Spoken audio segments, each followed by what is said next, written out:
तो चलिए आज की क्लास हम शुरू करते हैं। तो आज की जो क्लास है वो बीएससी फर्स्ट ईयर की केमिस्ट्री की पहली क्लास है। तो सबसे पहले मैं आपको अपना इंट्रोडक्शन दे देता हूँ। मेरा नाम है प्रवीण यादव और मैं हूँ लाइव आपके साथ बिलासपुर से। और आज हम लोग पढ़ेंगे इनऑर्गेनिक केमिस्ट्री, अकार्बनिक रसायन। अकार्बनिक रसायन के अंतर्गत हमारा जो पहला चैप्टर है उस पहले चैप्टर में है परमाणु संरचना, एटॉमिक स्ट्रक्चर। ठीक है, तो आज हम उसी एटॉमिक स्ट्रक्चर के बारे में ही यहाँ पर पढ़ेंगे। ठीक है, तो देखो बच्चों, सबसे पहले क्लास स्टार्ट करने से पहले मैं आपको ये बता दूं कि ये जो चैप्टर है एटॉमिक स्ट्रक्चर, परमाणु की संरचना जो चैप्टर है, ये आपके लिए कोई नया चैप्टर नहीं है। ये इस चैप्टर को आप क्लास 9 से लगभग पढ़ते हुए ही आ रहे हैं। ठीक है, तो मुझे लगता है कि इसके बारे में थोड़ी बहुत जानकारी तो आपको होगी ही कि परमाणु संरचना क्या होती है, परमाणु हम किसे कहते हैं। ठीक है, इसके जो अलग अलग प्रकार के जो मॉडल्स हैं उनके बारे में आपको, मैं समझता हूँ कि थोड़ी बहुत जानकारी होगी। ठीक है, आपने इसका जो इंट्रोडक्शन होगा वो आपने क्लास 9th में पढ़ा होगा।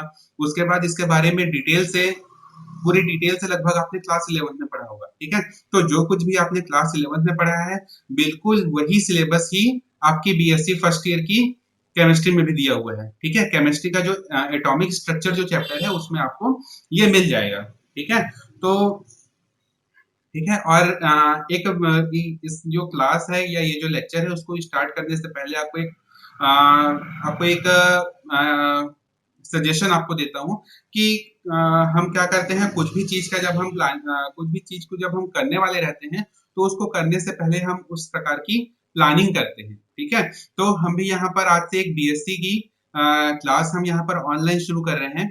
और मैं चाहता हूँ कि मेरे साथ साथ इसमें आपका भी कुछ एक्टिव इसमें आपका योगदान हो। ठीक है, तो आपका एक्टिव योगदान यहाँ पर कैसे हो सकता है, तो देखिए, हम क्या करते हैं, कोई भी एग्जाम होता है उस एग्जाम की तैयारी के लिए हम एक योजना बनाते हैं। तो उस योजना की शुरुआत हम यहाँ क्लास से करते हैं। इस क्लास में हम क्या करेंगे, जो कुछ भी हम यहाँ पर पढ़ेंगे उसको आप सभी एक प्रॉपर नोट्स बनाइएगा। ठीक है, और उस नोट्स से ही आप उसको आप उसका प्रिपरेशन करिएगा, आप उस एग्जाम की तैयारी करेगा तो निश्चित ही आपको इसमें अच्छी सफलता प्राप्त होगी। ठीक है, तो चलिए, खैर आपका जो टॉपिक है एटॉमिक स्ट्रक्चर, परमाणु संरचना का आपका जो सिलेबस है वो मैंने आपकी स्टडी मटेरियल में केमिस्ट्री फोल्डर के अंदर में एक पीडीएफ फाइल है सिलेबस में, उसमें मैंने डाल कर रखा है। आप वहां से सिलेबस उठा करके देख सकते हैं कि आपके सिलेबस में कौन कौन सा चैप्टर है, कौन कौन से चैप्टर के कौन कौन से पोर्शन है। ठीक है, तो आपका जो बीएससी फर्स्ट ईयर में जो एटॉमिक स्ट्रक्चर है वो शुरू होता है क्वांटम मैकेनिज्म मॉडल से, परमाणु के क्वांटम यांत्रिकी मॉडल से। ठीक है, तो क्वांटम यांत्रिकी मॉडल क्या होता है उसको समझने से पहले हमें कुछ परमाणु के बारे में कुछ जानकारी होना आवश्यक है कि परमाणु क्या होती है, परमाणु को सबसे पहले किसने खोजा था। ठीक है, परमाणु क्या है, इसके जो अलग अलग प्रकार के जो मॉडल हैं, परमाणु की संरचना से संबंधित विभिन्न प्रकार के जो मॉडल हैं वो क्या क्या है, हमें इसकी जानकारी होना चाहिए, तभी हम आगे क्वांटम मैकेनिज्म मॉडल को समझ पाएंगे। ठीक है, तो इसको समझने के लिए चलिए कुछ पुरानी बातों को हम फिर से याद करते हैं जो हमने क्लास 9th और क्लास 11th में पढ़ा था। ठीक है, तो चलिए बच्चों, आज से हम शुरू करते हैं अपना क्लास एटॉमिक चैप्टर। जितने भी लोग इसमें ऐड हैं उन सभी को अगर मेरी आवाज सुनने में या फिर ये वीडियो देखने में अगर किसी प्रकार की कोई परेशानी हो रही हो तो वो चैट बॉक्स में बता सकते हैं। ठीक है, मेरी आवाज प्रॉपर आ रही है आपको? आपका जो मेरा जो प्रेजेंटेशन है वो आपकी मोबाइल स्क्रीन पर या कंप्यूटर स्क्रीन पर जिसमें भी आप देख रहे हैं वो आपको साफ दिखाई दे रहा है? अगर किसी को कोई प्रॉब्लम है तो वो चैट बॉक्स में रिप्लाई कर सकते हैं। ठीक है, मुझे लगता है यहाँ पर किसी को कोई परेशानी नहीं है, सभी आ, मेरी आवाज को सुन पा रहे हैं और प्रेजेंटेशन देख पा रहे हैं। तो चलिए हम क्लास शुरू करते हैं। आज का हमारा चैप्टर है एटॉमिक स्ट्रक्चर। एटॉमिक स्ट्रक्चर हम शुरू करते हैं। तो एटॉमिक स्ट्रक्चर क्या होता है, तो सबसे पहले हमको ये जानना पड़ेगा कि एटम होता क्या है। ठीक है, तो चलिए हम आगे की तरफ बढ़ते हैं कि जो एटम जो होती है परमाणु जो शब्द है, यह परमाणु शब्द ग्रीक भाषा से लिया गया है और ग्रीक भाषा के एटोमियो से लिया गया है। जैसे कि आप अपनी मोबाइल स्क्रीन पर या कंप्यूटर स्क्रीन पर देख पा रहे हैं, जो प्रेजेंटेशन है मैंने उसमें एक चार्ट बनाया हुआ है कि परमाणु परमाणु जो है वो ग्रीक भाषा से लिया गया है, ग्रीक भाषा के शब्द एटोमियो से लिया गया है और इस एटोमियो का शाब्दिक अर्थ होता है अनकटेबल और नॉन डिवाइजेबल। हिंदी में इसे कहते हैं अनकटेबल मीन्स न काटे जाने वाला, या नॉन डिवाइजेबल का मतलब होता है अविभाज्य। ठीक है, ये तो आप समझ रहे हैं कि अविभाज्य या न काटे जाने वाला क्या है, अनकटेबल मीन्स जिसको हम दो या दो से अधिक टुकड़ों में नहीं तोड़ सके या नहीं काट सके। नॉन डिवाइजेबल का मतलब भी वही है कि जो दो या दो से अधिक भागों में जिसे नहीं तोड़ा जा सकता या विभाजित नहीं किया जा सकता, उसे उसे हमने क्या कह दिया, एटम का नाम दे दिया। ठीक है, अब ये जो एटम है, इस एटम के संबंध में सबसे पहले सन 1808 में जॉन डाल्टन ने बताया था और उसी के आधार पर इन्होंने अपनी एक परमाणु सिद्धांत दिया था और उस परमाणु सिद्धांत के अंतर्गत उन्होंने कहा था कि atom is an ultimate particle of matter. ठीक है, ध्यान से समझिएगा इसको, atom is an ultimate particle of matter. अगर इसको हिंदी में कहूं तो हिंदी में इसे कहेंगे परमाणु पदार्थ का मूलभूत कण है। ठीक है, क्या कहा मैंने कहा कि परमाणु पदार्थ का मूलभूत कण है। तो यहाँ पर मूलभूत शब्द से आप क्या समझते हैं, तो मूलभूत शब्द का अर्थ भी वही है, इनडायरेक्टली वही है कि जिसे हम दो या दो से अधिक टुकड़ों में काट नहीं सकते या फिर जिसे हम विभाजित नहीं कर सकते। ठीक है, वही क्या कहलाता है, वही परमाणु कहलाता है और उसी को ही डाल्टन ने अपने सिद्धांत में कहा था कि परमाणु पदार्थ का मूलभूत कण है। ठीक है, तो ये तो हो गई बहुत पहले की बात, सन 1808 में जो उन्होंने बात कही थी कि परमाणु पदार्थ का मूलभूत कण है। लेकिन उसके बाद क्या हुई, बहुत सारे वैज्ञानिक प्रयोग हुए। 19वीं शताब्दी के अंत से लेकर के 20वीं शताब्दी के प्रारंभ में बहुत सारे वैज्ञानिक प्रयोग हुए और इन बहुत सारे वैज्ञानिक प्रयोगों के अंदर यह कहा गया कि जो परमाणु है वह क्या है, वह अविभाज्य कण नहीं है, वह अविभाज्य कण नहीं है, अर्थात उसे हम अलग अलग कणों में विभाजित कर सकते हैं और इन्हीं को ही कहा गया अवपरमाणु कण, अवपरमाणुक कण, सब एटॉमिक पार्टिकल। तो हम यहाँ पर इन्हीं सब एटॉमिक पार्टिकल के बारे में पढ़ेंगे। ठीक है, ये आपके सिलेबस का हिस्सा नहीं है, ये मैं केवल आपको एक रिवीजन कराने के लिए, आपको एक याद दिलाने के लिए आपके सामने इन सभी चीजों को रख रहा हूँ। आपका जो सिलेबस स्टार्ट होता है वो क्वांटम मैकेनिज्म मॉडल से स्टार्ट होता है। ठीक है, तो क्वांटम मैकेनिज्म मॉडल के बारे में हम यहाँ पर आगे की ओर पढ़ेंगे, क्वांटम यांत्रिकी मॉडल के बारे में आगे की ओर पढ़ेंगे, लेकिन उससे पहले जान लेते हैं कि ये सभी चीजें शुरू कहाँ से हुई थी। ठीक है, इसलिए मैंने आज का ये सेशन रखा हुआ है कि हम जो पुरानी चीजें हैं उन पुरानी चीजों को एक बार जल्दी से जल्दी हम उसे रिवाइज कर ले। ठीक है, तो मैंने यहाँ पर परमाणु क्या है उसको बता दिया। 1808 में डाल्टन ने सबसे पहले परमाणु सिद्धांत प्रतिपादित किया था। उस परमाणु सिद्धांत में उन्होंने ये कहा था कि परमाणु पदार्थ का मूलभूत कण है, अर्थात उन्होंने कहा था कि परमाणु को विभाजित नहीं किया जा सकता, परमाणु को दो या दो से अधिक टुकड़ों में नहीं तोड़ा जा सकता। लेकिन उसके बाद 19वीं शताब्दी के अंत में और 20वीं शताब्दी के प्रारंभ में बहुत सारे वैज्ञानिक प्रयोग हुए और उन वैज्ञानिक प्रयोगों में यह कहा गया कि जो परमाणु है वह अविभाज्य नहीं है, उसको तीन सब एटॉमिक पार्टिकल्स, तीन अवपरमाणुक कणों में विभाजित किया जा सकता है। उन तीन अवपरमाणुक कणों को हम क्या कहते हैं, प्रोटॉन, इलेक्ट्रॉन और न्यूट्रॉन। ठीक है, प्रोटॉन, इलेक्ट्रॉन और न्यूट्रॉन। ठीक है, तो सबसे पहले यहाँ पर जो खोज किया गया था वो था इलेक्ट्रॉन की खोज। ये जो पहला जो स्लाइड है वो आप सभी को समझ में आया है?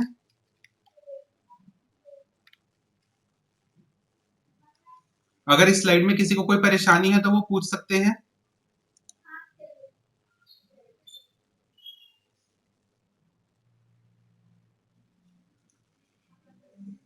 ठीक है, किसी को कोई परेशानी नहीं है तो आगे की तरफ बढ़ते हैं। ठीक है, अब इसके बाद आता है कि इलेक्ट्रॉन, सबसे पहले हम पढ़ेंगे इलेक्ट्रॉन के बारे में। ठीक है, इलेक्ट्रॉन की खोज के बारे में। तो जैसा कि आप अपनी स्क्रीन पर देख पा रहे हैं, इलेक्ट्रॉन की खोज की थी जे थॉमसन ने। अब ये इलेक्ट्रॉन की खोज हुई कैसे थी, तो इलेक्ट्रॉन की जो खोज हुई थी वह इलेक्ट्रॉन की खोज थी माइकल फैराडे के नियम के आधार पर। अब माइकल फैराडे का नियम क्या कहता है, आपने फिजिक्स में पढ़ा होगा। माइकल फैराडे, कोई बता सकता है माइकल फैराडे ने किसकी खोज की थी या माइकल फैराडे ने किसका नियम दिया था?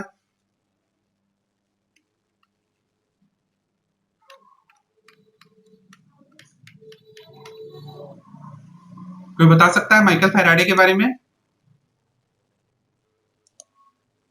अच्छा चलिए ठीक है, मैं ही बता देता हूँ।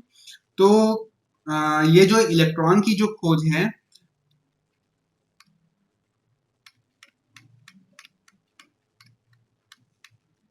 ये जो इलेक्ट्रॉन की खोज है, इलेक्ट्रॉन की खोज जे जे थॉमसन ने की थी। लेकिन इस जे जे थॉमसन के अध्ययन से पहले हम माइकल फैराडे के उस खोज के बारे में बात करते हैं, जिन्होंने यह बताया था कि यदि किसी विद्युत अपघट्य में, विद्युत अपघट्य आप सभी जानते होंगे, विद्युत अपघट्य क्या होता है? विद्युत अपघट्य वह पदार्थ है जिसमें से हम विद्युत धारा जिसमें से प्रवाहित हो सकती है, ठीक है। तो जब हम कोई एक ऐसा पात्र लेते हैं, तो उस पात्र में यदि हम विद्युत अपघट्य लें और उस विद्युत अपघट्य पर हम दो धातु की छड़ें डुबा दें, ठीक है। उनमें से एक धातु की छड़ का संबंध बैटरी के धनात्मक सिरे से हो और दूसरी छड़ का संबंध उसी बैटरी के ऋणात्मक सिरे से हो, ठीक है। तो जिस इलेक्ट्रोड का या जिस धातु की छड़ का संबंध बैटरी के धनात्मक सिरे से होता है, उसे कहते हैं एनोड, ठीक है। और जिस इलेक्ट्रोड का संबंध उस बैटरी के ऋणात्मक सिरे से होता है, उसे हम कहते हैं कैथोड, ठीक है। तो जब इन दोनों इलेक्ट्रोडों के मध्य में बैटरी से विद्युत धारा प्रवाहित की जाती है, तब वहां पर विद्युत अपघटन की क्रिया होती है, ठीक है। इस विद्युत अपघटन की क्रिया के आधार पर ही उन्होंने अपना एक नियम प्रतिपादित किया था, ठीक है। माइकल फैराडे के बारे में हम फिजिकल केमिस्ट्री में पढ़ेंगे, आपके बीएससी फर्स्ट ईयर के ही सिलेबस में है माइकल फैराडे के नियम के बारे में, ठीक है। उन्होंने विद्युत अपघटन का नियम बनाया था, लेकिन हम यहाँ पर एटॉमिक स्ट्रक्चर में उसके उसके उसी सिद्धांत को लेकर के ही जे जे थॉमसन ने इलेक्ट्रॉन की खोज की थी, ठीक है। तो हम उसी सिद्धांत के बारे में पढ़ेंगे, ठीक है। तो यहाँ पर यहाँ पर देखिए, जैसा कि आप अपने स्क्रीन पर देख पा रहे हैं, यहाँ पर एक कैथोड किरण विसर्जन नलिका का एक चित्र बना हुआ है, ठीक है। तो पहले आपको कैथोड किरण विसर्जन नलिका के बारे में छोटी सी जानकारी दे दूं कि कैथोड किरण विसर्जन नलिका कांच की एक बेलनाकार नली होती है, जैसा कि आप देख रहे हैं।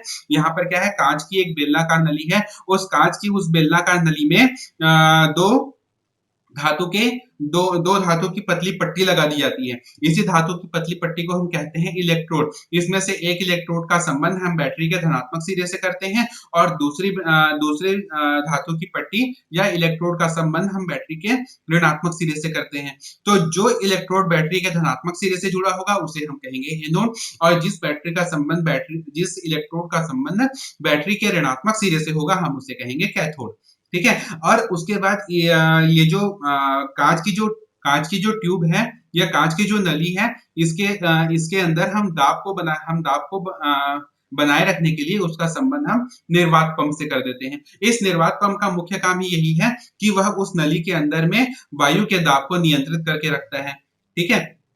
ये तो हो गया इनका ठीक है। ये तो हो गया इनका उपकरण जो इन्होंने उपयोग किया था।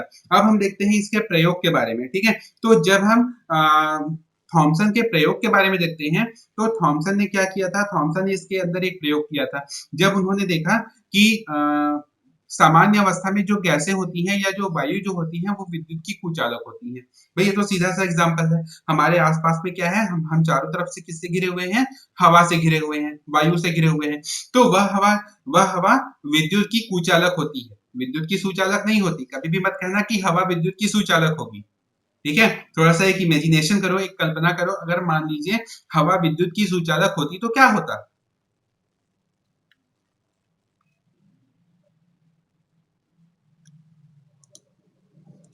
कोई बताएगा इसके बारे में?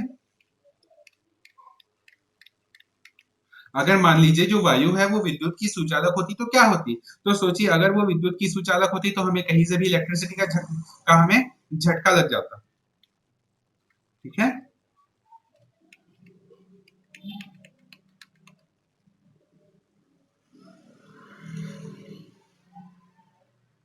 हाँ सुमित कुमार, कुछ क्वेश्चन है आपको?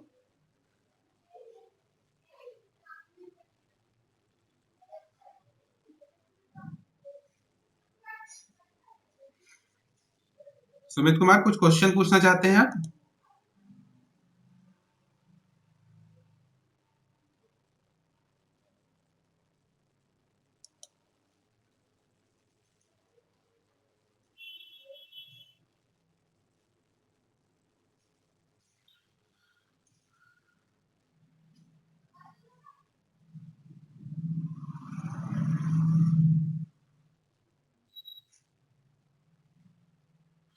ठीक है, अगर कोई क्वेश्चन है सुमित कुमार जी तो प्लीज क्वेश्चन आप कर सकते हैं, नहीं तो फिर हम आगे की ओर बढ़ते हैं।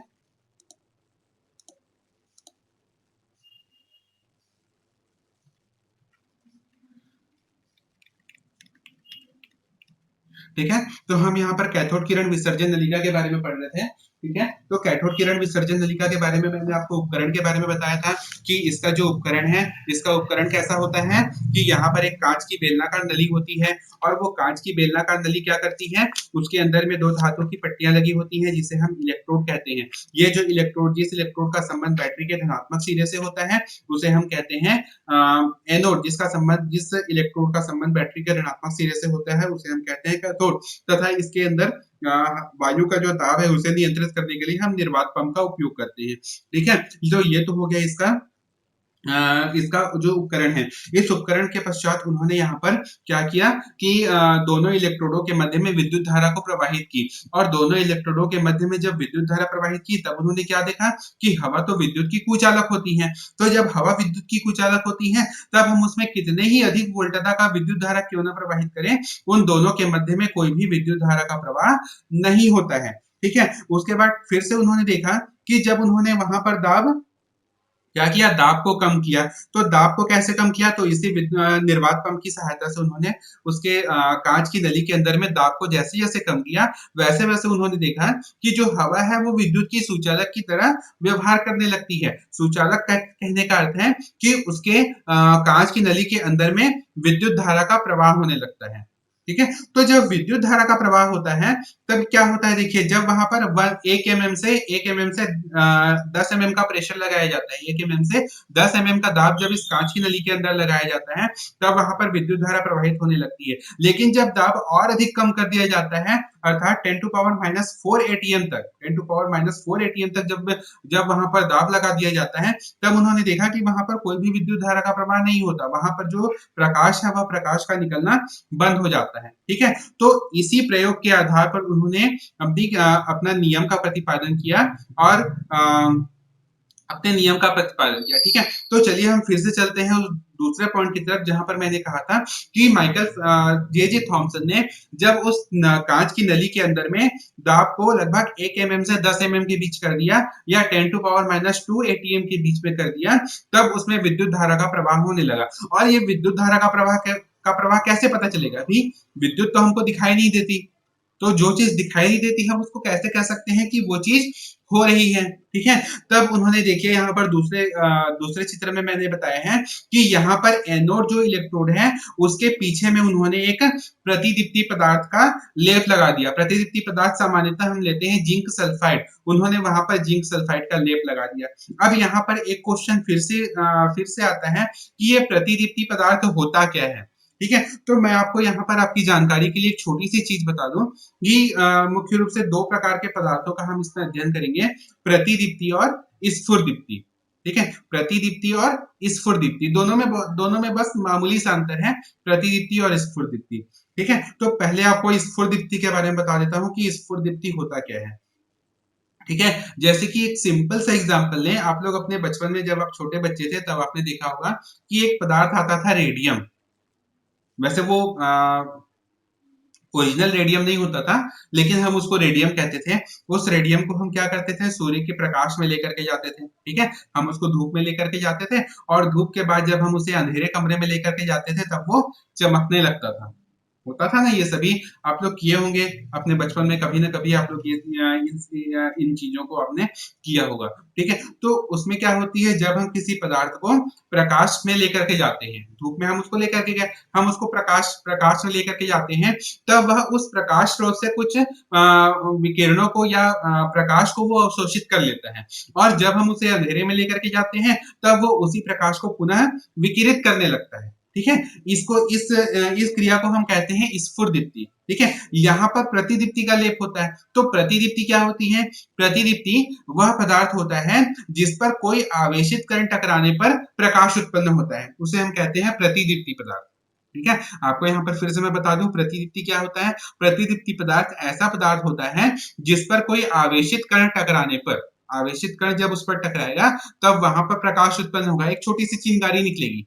ठीक है, जैसे कि आप लोग दिवाली में वो फोड़ते हैं ना, अरे दिवाली में आप लोग वो फोड़ते हैं ना, एक छोटा सा पटाखा होता है जिसे जमीन पर पटकने से चिंगारी निकलती है और जोर से आवाज आती है। ठीक है, वैसे ही प्रतिदीप्ति पदार्थ होता है। प्रतिदीप्ति पदार्थ की अगर लेप अगर आप दीवार पे लगा दें और कोई भी आवेशित कण को उसके ऊपर मारे तो वहां पर से एक चिंगारी उत्पन्न निकलेगी आवाज के साथ। ठीक है, तो इससे हमें पता चलता है कि वो उसमें विद्युत धारा का प्रवाह होता है। और ये विद्युत धारा का प्रवाह कहाँ से कहाँ होता है भाई? यहाँ पर तो 2 इलेक्ट्रोड हमने यूज किया, एक है धनात्मक इलेक्ट्रोड एनोड और दूसरा है ऋणात्मक इलेक्ट्रोड कैथोड। ठीक है, तब उन्होंने यहाँ पर देखा कि ये जो विद्युत धारा का प्रवाह है ये कैथोड से एनोड की तरफ होता है, न कि एनोड से कैथोड की ओर। ठीक है, विद्युत धारा का प्रवाह कैथोड से शुरू होता है और एनोड की तरफ गमन करने लगता है। ठीक है, तब इस प्रकार उन्होंने इन किरणों को कैथोड किरण का नाम दिया। ठीक है, कैथोड किरणें क्या होती हैं? कैथोड किरणें वे किरणें होती हैं जो कैथोड से प्रारंभ होती हैं और एनोड की ओर गमन करती हैं। ठीक है, भाई कैथोड किरणें तो दिखाई नहीं देती, तो जब दिखाई नहीं देगी तो हम कैसे कहेंगे कि ये जो किरणें हैं वो कैथोड से एनोड की ओर जा रही है? तो हमने प्रतिदीप्ति पदार्थ का उपयोग कर लिया।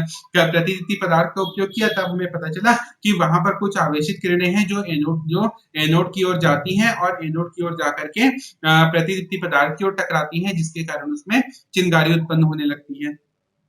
ठीक है, यहाँ तक समझ में आ गया। ठीक है, अब हम देखते हैं यहाँ पर कैथोड किरणों की विशेषता। कैथोड किरणें समझ में आ गया। कैथोड किरणें कैथोड से उत्पन्न होती हैं और एनोड की ओर गमन करती हैं।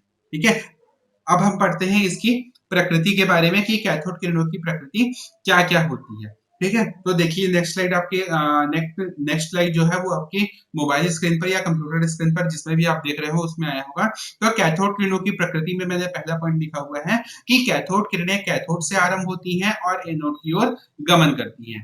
ठीक है, यही चीज मैंने जे थॉमसन का जो प्रयोग था उसमें भी उन्होंने बताया था कि जब हम कैथोड किरण विसर्जन नलिका में बहुत ही निम्न ताप पर उच्च उच्च वोल्टता की जब विद्युत धारा प्रवाहित करते हैं तब कैथोड से एनोड की ओर कुछ किरणें या विद्युत धारा का प्रवाह होने लगता है। इन्हीं किरणों को उन्होंने कहा था कैथोड किरणें। और कैथोड किरणें कैथोड से प्रारंभ होती हैं और एनोड की ओर गमन करती हैं। ठीक है, ये जो कैथोड किरणें हैं वो सीधी रेखा में गमन करती हैं। भाई हम तो ये जानते हैं कि कैथोड किरणें दिखाई नहीं देती, तो जब कैथोड किरणें दिखाई नहीं देती तब हमने कैसे कह दिया कि ये सीधी रेखा में गमन करती हैं? तो इसके लिए भी एक प्रयोग किया, देखिए आपके स्लाइड में दिया हुआ है। यहाँ पर एक चित्र बना हुआ है जिसमें वहां पर लगा हुआ है यदि हम कैथोड किरणों के मार्ग में एक ऑब्जेक्ट रख दें, एक ऑब्जेक्ट कहने का मतलब है कि कोई भी एक वस्तु रख दें, तो कोई भी एक वस्तु रख दें तब हम देखते हैं कि उसकी छाया एनोड पर बनती है। ठीक है, यदि हम कोई एक ऑब्जेक्ट उन कैथोड किरणों के मार्ग में रख दें तब वहां पर उस ऑब्जेक्ट की या उस वस्तु की जो छाया है वो ठीक उसके पीछे बनती है। तो भाई ठीक उसके पीछे बनती है, इसका कहने का मतलब ये है कि जो किरणें हैं वो सीधे ही उस पर जाकर के टकरा रही हैं। अगर भाई अगल बगल से जाकर के टकराती तो उसकी जो छाया है वो तिरछी बनती, लेकिन उसकी छाया बिल्कुल सीधी पीछे की तरफ बनती है, जिससे यह पता चलता है कि एनोड सॉरी जो कैथोड किरणें हैं वो कैथोड से एनोड की तरफ तो जाती हैं लेकिन वो बिल्कुल सीधी रेखा में ही गमन करती हैं। दूसरा पॉइंट इसमें ये आता है कि ये जो कैथोड किरणें हैं ये तो दिखाई नहीं देती। कैथोड किरणें कैथोड किरणें दिखाई नहीं देती, तो जब दिखाई नहीं देती तब हम इनका जो व्यवहार होता है इसके व्यवहार को हम देख सकते हैं। भाई कोई चीजें दिखाई नहीं दे सकती तो हम उसे कैसे बोल सकते हैं कि ये चीज वहां पर है? तो हम कैसे कह सकते हैं? हम अनुभवों के द्वारा हम उसे कह सकते हैं। तो ये अनुभव हमें कैसे होंगे? तो अनुभव हमें प्रयोग के द्वारा होंगे। और ये प्रयोग कैसे होंगे? तो ये प्रयोग जैसे कि मैंने बताया था कि स्फुरदीप्ति या प्रतिदीप्ति की उपस्थिति में हम इसे देख सकते हैं। अभी अभी मैंने स्फुरदीप्ति के बारे में बताया था। स्फुरदीप्ति मतलब जो प्रकाश में रखने पर प्रकाश की किरणों को अवशोषित कर ले और जब हम उसे अंधेरे में लेकर के जाएं तो वो उन्हीं प्रकाश की किरणों को क्या कर दे? विकिरित करना शुरू कर दे। ठीक है, और प्रतिदीप्ति जिस पर कोई आवेशित कण टकराए तो वहां पर क्या हो? चिंगारी उत्पन्न हो या वहां पर प्रकाश उत्पन्न हो। ठीक है, तो वो होता है प्रतिदीप्ति पदार्थ। ठीक है, ऐसा ही इसका ही सिंपल सा एग्जांपल हम देख सकते हैं कि आपके टीवी सेट में आप जो पिक्चर देख पाते हैं वो इसी प्रतिदीप्ति के कारण ही देख पाते हैं। ये प्रतिदीप्ति में ही क्या आपका जो टीवी का जो पर्दा लगा होता है उस पर्दे में जिंक सल्फाइड की एक लेप होता है और जिंक सल्फाइड की लेप पर जब आवेशित कण टकराते हैं तो उसी पे ही वहां पर पिक्चर का एक या जो पिक्चर जो होता है वो उस तरीके से ही बनता है। ठीक है, तो ये जो दूसरा पॉइंट मैंने क्या कहा, दूसरा पॉइंट मैंने कहा कि कैथोड किरणें दिखाई नहीं देती, लेकिन इनके व्यवहार को हम कुछ पदार्थों के द्वारा हम इसके व्यवहार को देख सकते हैं, जैसे कि प्रतिदीप्ति पदार्थ जे जे थॉमसन ने भी बिल्कुल वही किया था। उन्होंने एनोड पर कुछ छोटे छोटे छिद्र बना दिए और उन छोटे छोटे छिद्रों के पीछे की तरफ प्रतिदीप्ति पदार्थ जिंक सल्फाइड का लेपन कर दिया, और जब उन्होंने उस जिंक सल्फाइड का लेपन किया तब क्या देखा कि जो कैथोड किरणें हैं वो कैथोड से एनोड की ओर गमन करती हैं, सीधी रेखा में गमन करती हैं, और वह उन छिद्रों से गुजर करके उस प्रतिदीप्ति पदार्थ पर टकराती हैं, और जैसे ही वो उस प्रतिदीप्ति पदार्थ पर टकराती है वैसे ही वहां पर चिंगारी उत्पन्न होती है। ठीक है। तीसरा पॉइंट इसमें आता है कि जो कैथोड किरणें हैं वो यांत्रिक क्रिया को दर्शाती हैं। तो यांत्रिक क्रिया वो कैसे दर्शाएंगी, तो देखिए मैंने दूसरा चित्र यहाँ पर बनाए हैं कि जब हम कैथोड किरणों के मार्ग में एक पैडल व्हील रख देते हैं, पैडल व्हील कहने का मतलब है कि एक पहिया रख देते हैं, जब हम एक पहिया रख देते हैं तो वो कैथोड किरणें जब उस पहिए से टकराती हैं तब वह पहिया घूमने लगता है। तो यह प्रयोग दर्शाता है कि कैथोड किरणें यांत्रिक क्रिया को दर्शाती हैं। ठीक है। कैथोड किरणें क्या बताती हैं, यांत्रिक क्रिया को दर्शाती हैं। जब हम कैथोड किरणों के मार्ग में पैडल व्हील रख देते हैं तब वह पैडल व्हील या जो पहिया जो होता है वो कैथोड किरणों के टकराने से घूमने लगता है। ठीक है, समझ में आया। चौथा पॉइंट होता है कि विद्युत क्षेत्र या चुंबकीय क्षेत्र की अनुपस्थिति में कैथोड किरणें सीधी रेखा में गमन करती हैं।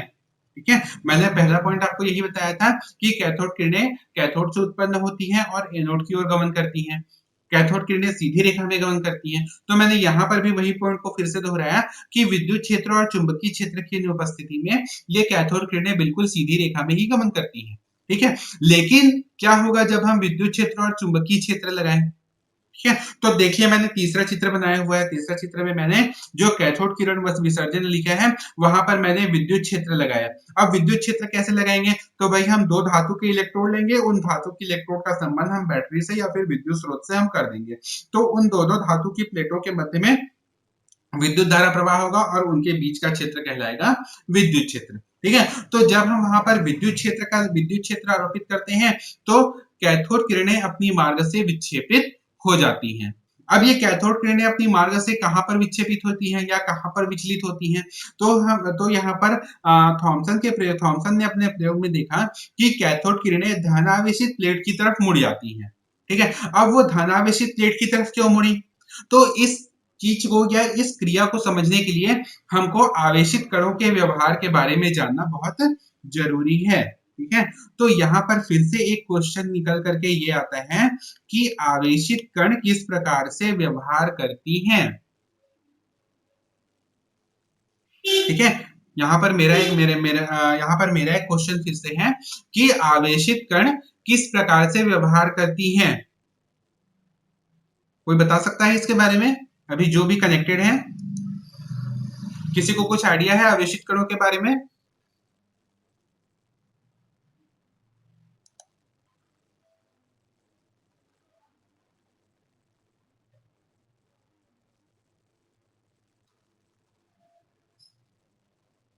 अगर किसी को कोई आइडिया है तो वो चैट बॉक्स में रिप्लाई कर सकते हैं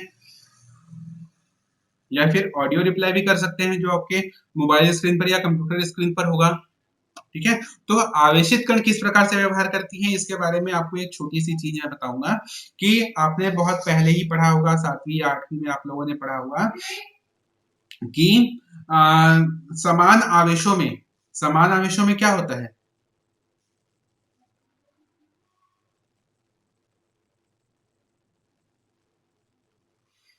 भाई जल्दी से बताइए, मैंने आपको बहुत बड़ा हिंट दे दिया आवेशित कणों के व्यवहार के बारे में। चलिए कुछ दूसरा एग्जांपल लेते हैं।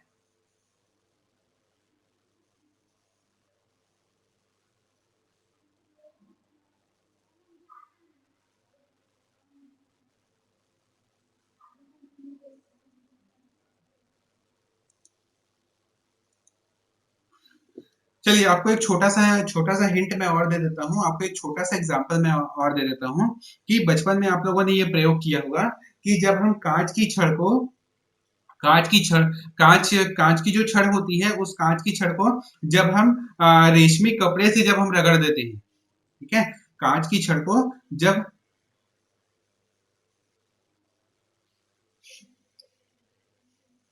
ओके, कांच की छड़ को जब हम रेशमी कपड़े से रगड़ते हैं तो क्या होता है? अभी भी नहीं समझ में आया? चलिए हम एक और देखते हैं। बचपन में जब आपने किया, बचपन में ये चीज आपने बहुत ज्यादा किया होगा। आपने क्या किया होगा, जब एक कंघी होती है, जब हम बालों में हम तेल लगाते हैं, तेल लगाने के बाद जब हम बालों को कंघी करते हैं और कंघी करने के पश्चात जब हम उस कंघी को कागज के छोटे छोटे टुकड़ों पर लेकर जाते हैं तो क्या होता है? आपने वहां पर देखा होगा कि वो कागज के जो छोटे छोटे टुकड़े होते हैं वो कंघी की तरफ चिपक जाते हैं। तो ये क्रिया क्यों होती है? तो ये आवेशित कणों का ही एक व्यवहार है। तो आवेशित कणों के व्यवहार के बारे में आपको एक जानकारी दे दूं कि समान आवेशों में सदैव प्रतिकर्षण होगा और विपरीत आवेशों में सदैव ही आकर्षण होगा। ठीक है, मैंने क्या कहा? मैंने यहाँ पर बताया कि आवेशित कणों का व्यवहार, behaviour of charging particles, behaviour of charging particles with the same similar charges are similar similar charges, समान आवेशों में क्या होगा? समान आवेशों में सदैव प्रतिकर्षण होगा और असमान आवेशों में या विपरीत आवेशों में सदैव ही आकर्षण होगा। यदि दो धन आवेश है तो उन दो धन आवेशों में सदैव प्रतिकर्षण होगा। यदि दो ऋण आवेश है तो उन दो ऋण आवेशों में सदैव प्रतिकर्षण होगा। यदि एक धन आवेश और एक ऋण आवेश है तब उसमें सदैव आकर्षण होगा। इस चीज को आप बिल्कुल भी ध्यान रखिएगा। इस पूरे चैप्टर में जब तक हम एटॉमिक स्ट्रक्चर पढ़ेंगे, जब तक हम परमाणु की संरचना पढ़ेंगे, इस बात को बिल्कुल ध्यान रखिए, इस बात को बिल्कुल भी ध्यान रखिएगा कि समान आवेशों में सदैव प्रतिकर्षण होगा और विपरीत आवेशों में सदैव आकर्षण होगा। ठीक है, क्या कहा मैंने? मैंने यहाँ पर कहा कि समान आवेशों में सदैव प्रतिकर्षण होगा और विपरीत आवेशों में सदैव आकर्षण होगा। ठीक है, समझ में आया? तो यहाँ पर देखिए, यहाँ पर का जो पॉइंट है, इस पॉइंट में यहाँ पर जे जे थॉमसन ने क्या कहा था? जे जे थॉमसन ने यहाँ पर कहा कि जब हम कैथोड किरणों के मार्ग में विद्युत क्षेत्र या चुंबकीय क्षेत्र लगाते हैं तो कैथोड किरणें अपने मार्ग से विचलित हो जाती हैं और वो धन प्लेट की तरफ मुड़ जाती हैं। तो धन प्लेट की तरफ मुड़ना क्या बताता है? कि वो उस धन प्लेट की ओर, कैथोड किरणें उस धन प्लेट की तरफ आकर्षित हो गई। तो उस धन प्लेट की तरफ क्यों आकर्षित हुई? तो भाई इसका सीधा सा कारण ये हो सकता है कि दोनों में विपरीत आवेश होंगे, तभी वो एक दूसरे की तरफ आकर्षित हुए और वो ऋण प्लेट की तरफ से प्रतिकर्षित हुए। ठीक है, तो हम ये कह सकते हैं कि कैथोड किरणें ऋण आवेशित कण होती हैं, इसीलिए ही वो ऋण प्लेट की तरफ से प्रतिकर्षित हुई और धन प्लेट की तरफ ही आकर्षित हुई। ठीक है, दूसरा प्रयोग उन्होंने किया जब उन्होंने चुंबकीय क्षेत्र का प्रयोग किया। ठीक ऐसे ही विद्युत क्षेत्र के स्थान पर उन्होंने चुंबकीय क्षेत्र का प्रयोग किया। तो चुंबकीय क्षेत्र हम कैसे लगाएंगे? तो हम देखेंगे कि सिंपल सा जो बार मैग्नेट होता है, दंड चुंबक जो होता है, सिंपल से दंड चुंबक आप लोगों ने सभी में 11वीं या 12वीं में, 10वीं में ही आप लोगों ने प्रैक्टिकल किया होगा बार मैग्नेट का। ठीक है, तो उस जो मैग्नेट जो होता है, चुंबक जो होता है, उसमें दो ध्रुव होते हैं, एक होता है उत्तरी ध्रुव और दूसरा होता है दक्षिणी ध्रुव। ठीक है, तो उत्तरी ध्रुव प्लस को दर्शाता है और दक्षिणी ध्रुव माइनस माइनस साइन को दर्शाता है या ऋणात्मक सिरे को दर्शाता है। तो यहाँ पर भी हम विद्युत क्षेत्र की जगह चुंबकीय क्षेत्र लगाएंगे। तब उन्होंने यहाँ पर देखा कि कैथोड किरणें अपनी मार्ग से पुनः विचलित हो जाती हैं और कैथोड किरणों का जो मुड़ना होता है वो धन प्लेट वो उत्तरी ध्रुव वाले प्लेट की तरफ होता है। तो उत्तरी ध्रुव वाले प्लेट की तरफ कैथोड किरणों का मुड़ना यही दर्शाता है कि कैथोड किरणें ऋणावेशित कण होती हैं। ठीक है, समझ में आ गया कि जब हम विद्युत क्षेत्र या चुंबकीय क्षेत्र लगाते हैं तो कैथोड किरणें सीधी रेखा में गमन नहीं कर पाती, वो अपनी मार्ग से विचलित हो जाती हैं और अपनी मार्ग से किस तरफ विचलित होती हैं? वो धनात्मक प्लेट की तरफ या उत्तरी ध्रुव वाले सिरे की ओर मुड़ जाती हैं। और कैथोड किरणों का इस प्रकार से विचलन, विद्युत और चुंबकीय क्षेत्रों की उपस्थिति में विचलन, यह दर्शाता है कि कैथोड किरणें आवेशित कण होती हैं और उनमें ऋण आवेश पाया जाता है। ठीक है, नेक्स्ट पॉइंट ये कहता है कि जो कैथोड किरणें जो होती हैं, कैथोड किरणें होती हैं जब वो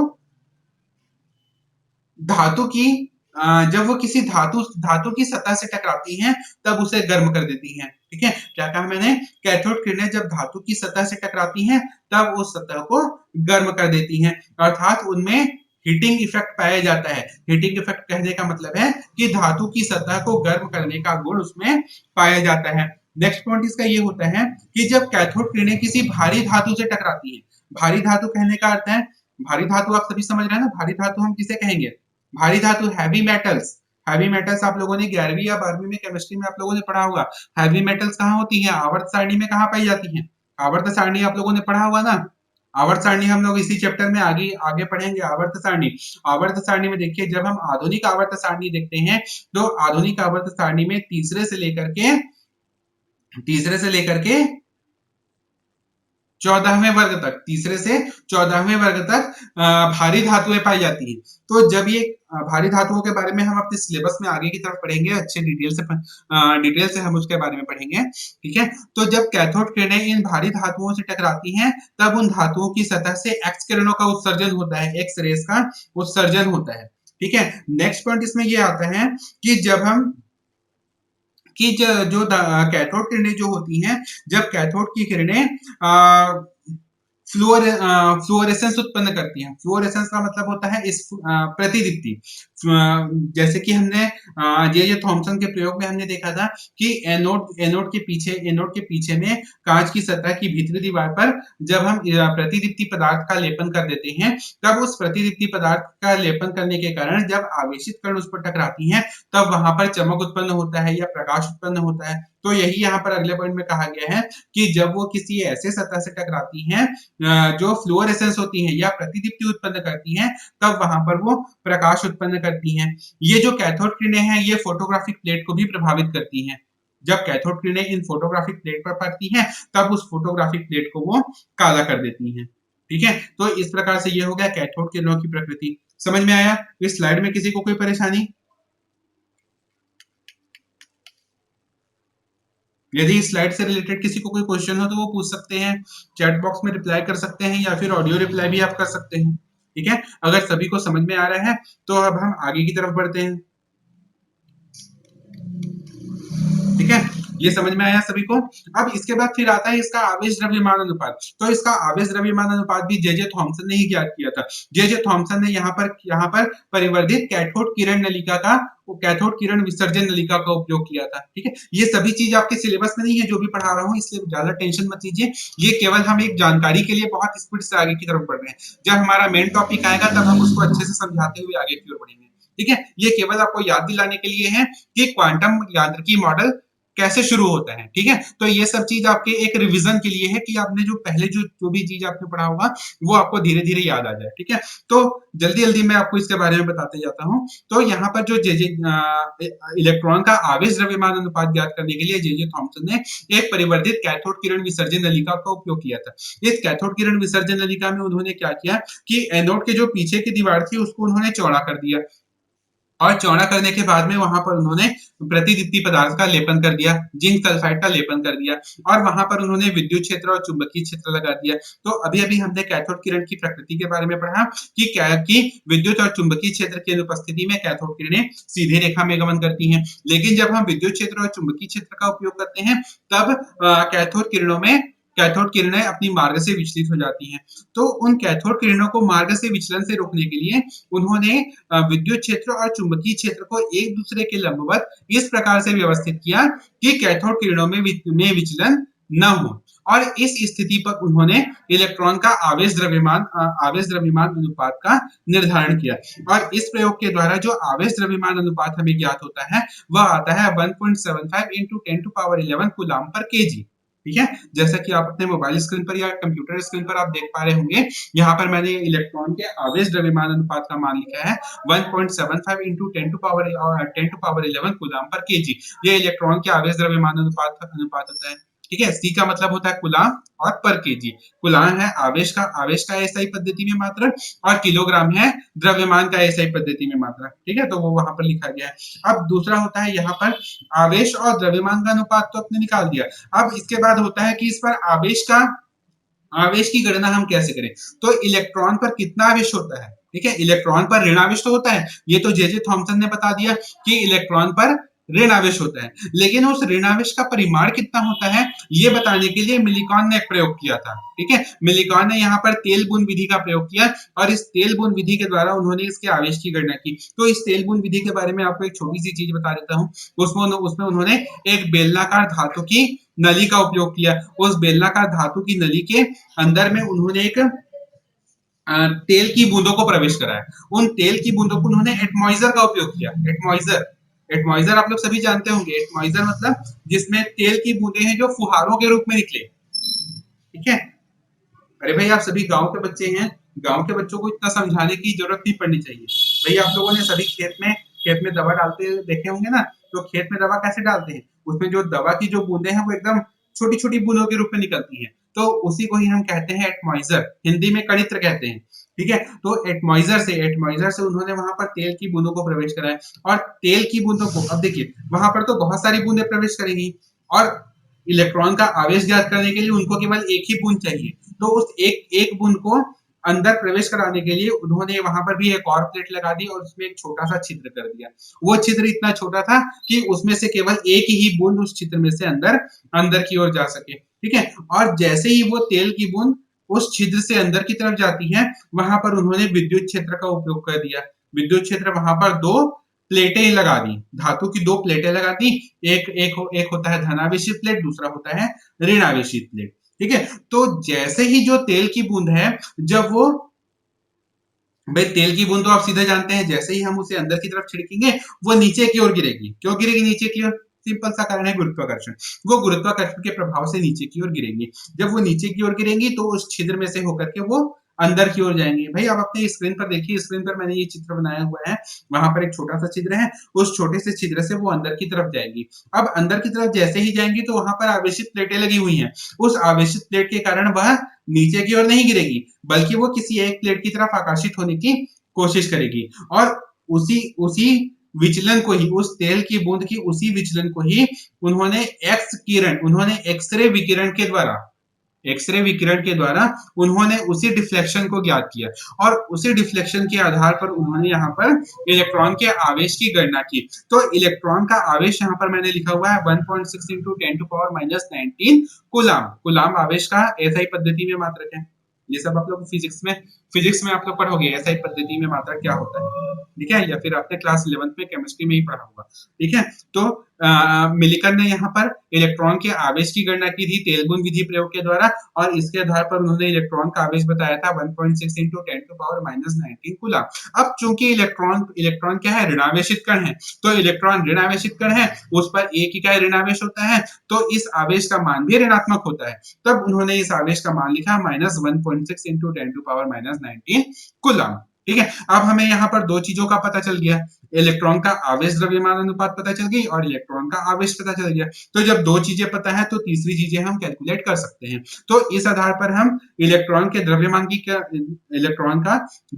गणना किए, तो इलेक्ट्रॉन का द्रव्यमान होता है 9.1 इंटू 10⁻31 किलोग्राम। ठीक है, ये तीनों चीजें आप याद रखिएगा कि इलेक्ट्रॉन पर एक इकाई ऋणावेश होता है, उस ऋणावेश का मान होता है 1.6 इंटू 10⁻⁻19 कूलम। इसका आवेश द्रव्यमान अनुपात का मान होता है 1.75 इंटू 10⁻11 कूलम पर केजी, और इसका द्रव्यमान होता है 9.1 इंटू 10⁻31 केजी। ठीक है, ये तीनों चीजें समझ में आ गई।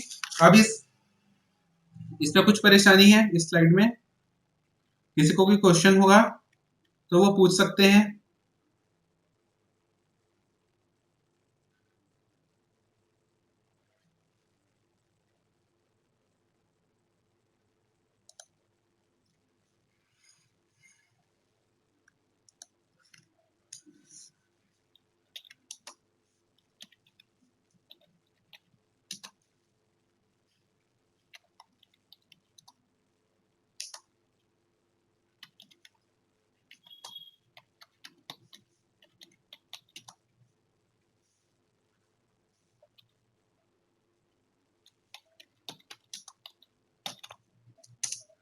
ओके, यदि किसी को कोई क्वेश्चन हुआ तो वो पूछ सकते हैं। ओके निशा जी, आपने रिप्लाई किया नहीं है, ठीक है, तो चलिए हम आगे की तरफ बढ़ते हैं।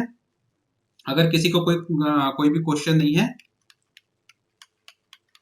ठीक है, यहाँ पर आपको समझ में आ गया। अब इसके बाद फिर आता है कि अब हमें बहुत सारी चीजें पता चल गई हैं इलेक्ट्रॉन के बारे में, तो हम इलेक्ट्रॉन को आसानी से परिभाषित कर सकते हैं। तो हम इलेक्ट्रॉन की परिभाषा कैसे देंगे? तो इलेक्ट्रॉन क्या है? तो इलेक्ट्रॉन एक क्या है, अवपरमाणविक कण है। हमने सबसे पहले यही बताया था कि परमाणु को 3 अवपरमाणविक कणों में विभाजित किया गया था, उनमें से इलेक्ट्रॉन एक है। तो इलेक्ट्रॉन एक अवपरमाणविक कण है जिस पर एक इकाई ऋणात्मक आवेश होता है। उस ऋणात्मक आवेश का मान होता है 1.6 इंटू 10⁻⁻19 कूलम, और इसका कुछ द्रव्यमान होता है यह द्रव्यमान कितना होता है 9.1 into 10 to power minus 31 kilogram, जो कि एक हाइड्रोजन परमाणु के भार का 1/1837वां भाग होता है। ठीक है, मैंने यहाँ पर क्या किया, इलेक्ट्रॉन की परिभाषा बताई। इलेक्ट्रॉन की परिभाषा मैंने कैसे बताई, पहला पॉइंट मैंने कहा कि इलेक्ट्रॉन एक अवपरमाणुक कण है। इलेक्ट्रॉन इज अ सब एटॉमिक पार्टिकल। इलेक्ट्रॉन एक अवपरमाणुक कण है, इस पर एक इकाई ऋण आवेश होता है, जिसका परिणाम 1.6 into 10 to power minus 19 coulomb होता है।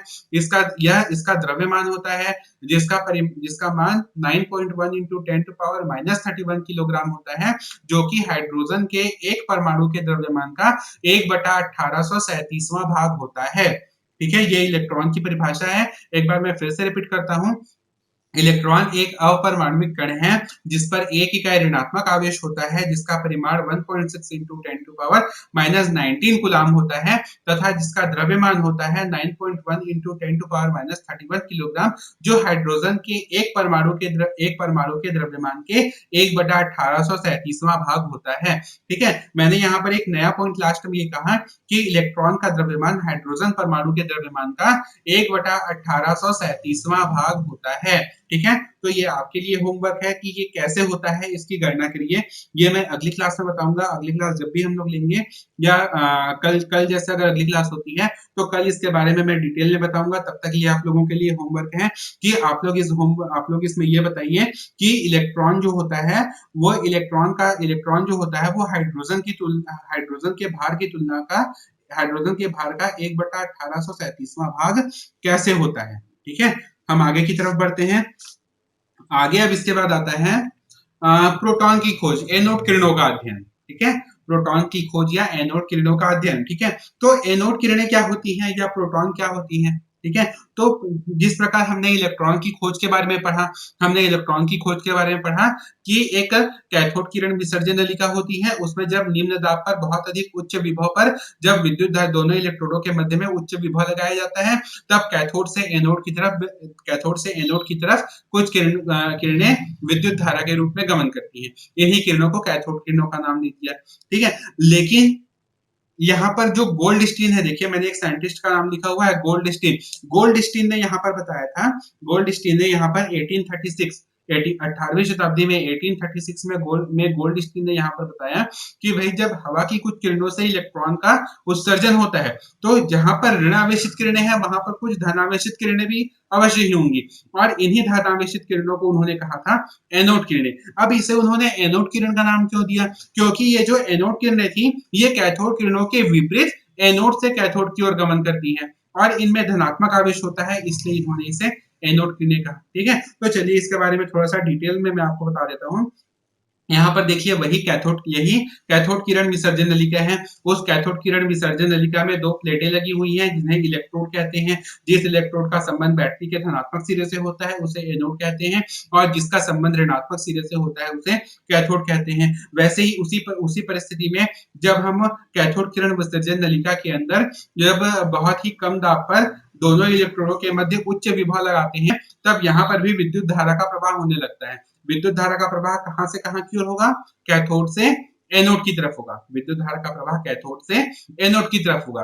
अब यहाँ पर देखिए एनोड किरणों की उत्पत्ति कैसे होती है। मैंने अभी भी कहा था कि कैथोड किरण विसर्जन नलिका के अंदर में गैसें भरी होती हैं। तो देखिए जब जो इलेक्ट्रॉन है, जब इलेक्ट्रॉन कैथोड से निकलेंगी और कैथोड से निकल करके एनोड की ओर गति करेंगी, तब रास्ते में उन्हें क्या मिलेगा, रास्ते में भाई उन्हें गैस के अणु मिलेंगे। तो जब वो ऋणावेशित किरणें गैस के अणु से टकराएंगी, तब उस गैस के कणों को भी वो आवेशित कर देंगी। अब आवेशित कैसे करेंगी, तो देखिए जैसे ही वो किरणें उन गैसों से टकराती हैं, समझ में आ रहा है ना भाई आपको क्या बोल रहा हूँ, जैसे ही जो किरणें हैं, जैसे ही वो गैस के अणुओं से टकराती हैं, तो गैस के अणुओं से टकराने के पश्चात उनसे एक इलेक्ट्रॉन बाहर निकाल लेंगी। तो जब इलेक्ट्रॉन बाहर निकालेंगी, तब उस अणुओं में कौन सा आवेश उत्पन्न होगा, उसका विपरीत आवेश उत्पन्न होगा, धनात्मक आवेश उत्पन्न होगा। और जब वो धनात्मक किरणें बनेंगी, तो वो धनात्मक किरणें कैथोड से एनोड की ओर गमन नहीं करेंगी, वो विपरीत दिशा में गमन करेंगी। मतलब वो एनोड से कैथोड की ओर गमन करेंगी। तो ये क्यों करेंगी, तो मैंने आपको अभी आवेशित कणों का व्यवहार के बारे में बताया था कि समान आवेशों में सदैव प्रतिकर्षण होगा और विपरीत आवेशों में सदैव आकर्षण होगा। ठीक है, तो ये जो एनोड किरणें हैं ये सदैव ही एनोड से कैथोड की ओर गति करेंगी। ठीक है, इन्हीं कणों को गोल्डस्टीन ने नाम दिया एनोड एनोड कण या एनोड किरणें। ठीक है, अब आती है इसकी विशेषताओं के बारे में। तो इनकी जो विशेषताएं हैं वो ठीक कैथोड किरणों के विपरीत ही होती हैं। जैसे कि कैथोड किरणें जिस प्रकार मैंने कैथोड किरणों के बारे में बताया था कि कैथोड किरणें सीधी रेखा में गमन करती हैं। ठीक है, जैसा कि मैंने बताया था कि जो कैथोड किरणें हैं वो सीधी रेखा में गमन करती हैं, तो एनोड किरणें भी सीधी रेखा में ही गमन करती हैं, लेकिन उनका गमन कैथोड किरणों से विपरीत दिशा में होता है। जिस प्रकार कैथोड किरणें कैथोड से एनोड की तरफ जाती हैं, लेकिन एनोड किरणें एनोड से कैथोड की तरफ ही जाएंगी।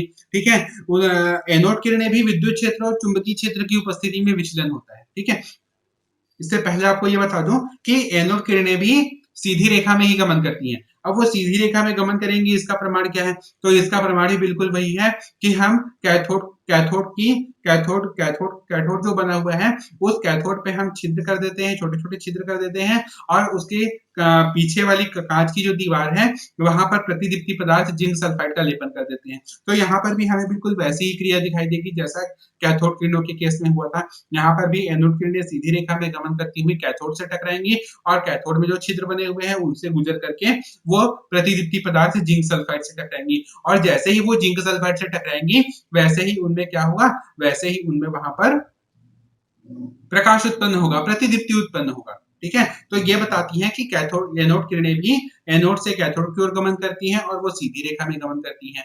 ठीक है, ये जो किरणें हैं वह भी विद्युत क्षेत्र और चुंबकीय क्षेत्र की उपस्थिति में विचलन होता है, उनके मार्ग में विचलन होता है। लेकिन यह जो विचलन होता है वो कैथोड किरणों के ठीक उल्टा होता है। ठीक है, कैथोड किरणों के केस में क्या हुआ था, वो किरणें धनात्मक प्लेट की ओर मुड़ी हुई थी, लेकिन जो एनोड किरणों के केस में ये जो एनोड किरणें हैं वो ऋणात्मक प्लेट की ओर मुड़ जाती हैं। और ऋणात्मक प्लेट की ओर क्यों मुड़ी, ऋणात्मक प्लेट की तरफ मुड़ती है तो हम फिर से उसी केस पर ही जाते हैं। किस केस पर, हम उस तरफ जाते हैं आवेशित कणों के व्यवहार पर। आवेशित कणों के व्यवहार में मैंने बताया था बिहेवियर ऑफ चार्जिंग पार्टिकल्स। ठीक है, the similar charges have repulsion and the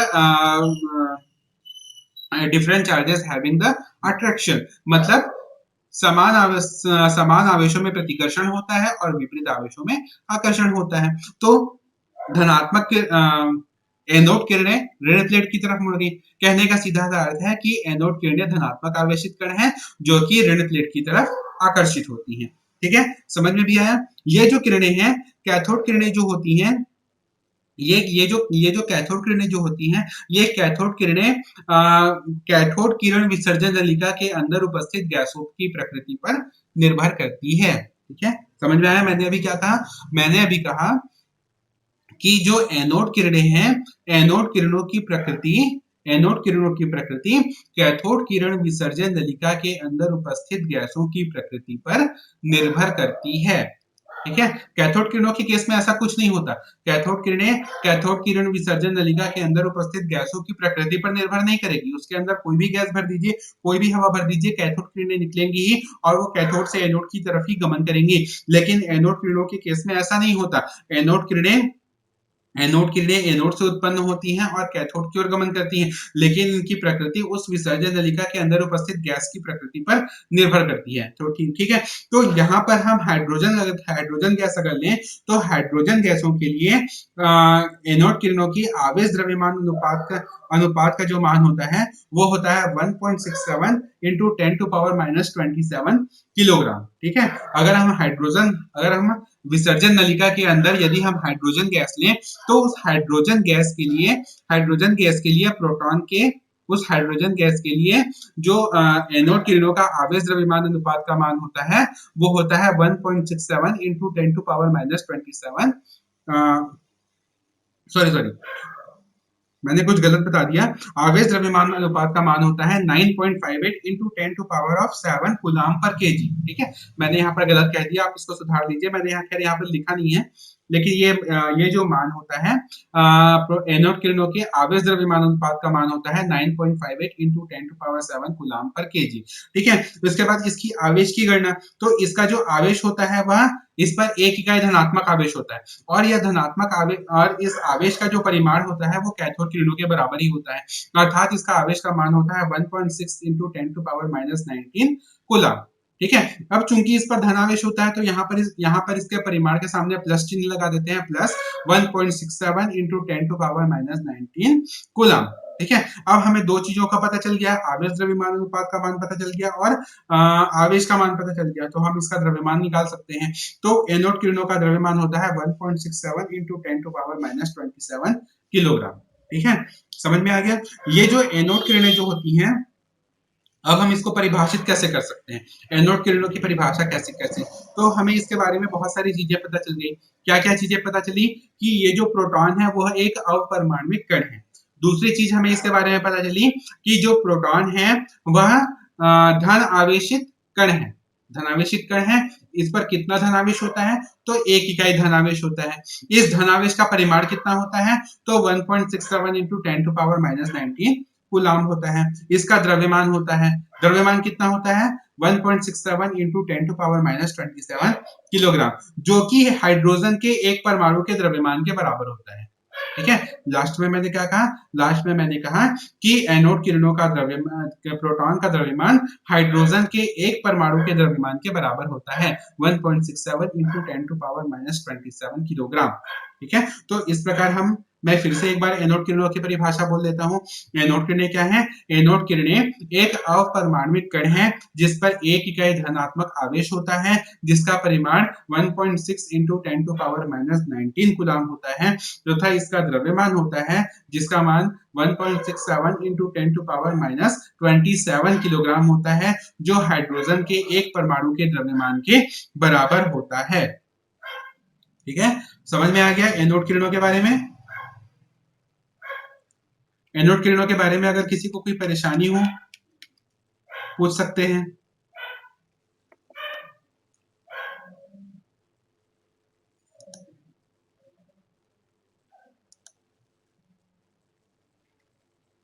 ठीक है, किसी को कोई परेशानी नहीं है एनोड किरणों में, तो हम आगे की तरफ बढ़ते हैं। अब हम देखते हैं कि ये जो धनात्मक किरणें हैं इनकी उत्पत्ति कैसे होती है। ठीक है, तो मैंने यहाँ पर बताया था कि जब हम उन दोनों इलेक्ट्रोडों का दोनों इलेक्ट्रोडों के मध्य में जब हम उच्च विभव लगाते हैं, तो उच्च विभव लगाते हैं तब यहाँ पर विद्युत धारा प्रवाहित होगी। तो विद्युत धारा कैथोड से एनोड की ओर कैथोड से एनोड की ओर गमन करेगी। तो जब ये कैथोड से एनोड की ओर गमन करती हैं, तब हम देखते हैं कि विसर्जन नलिका में कुछ गैसें उपस्थित हैं। ठीक है, तो उन गैसों के अणुओं से जब ये किरणें टकराती हैं, जब ये आवेशित कण टकराते हैं, तब उसमें से इलेक्ट्रॉन को बाहर निकाल देते हैं।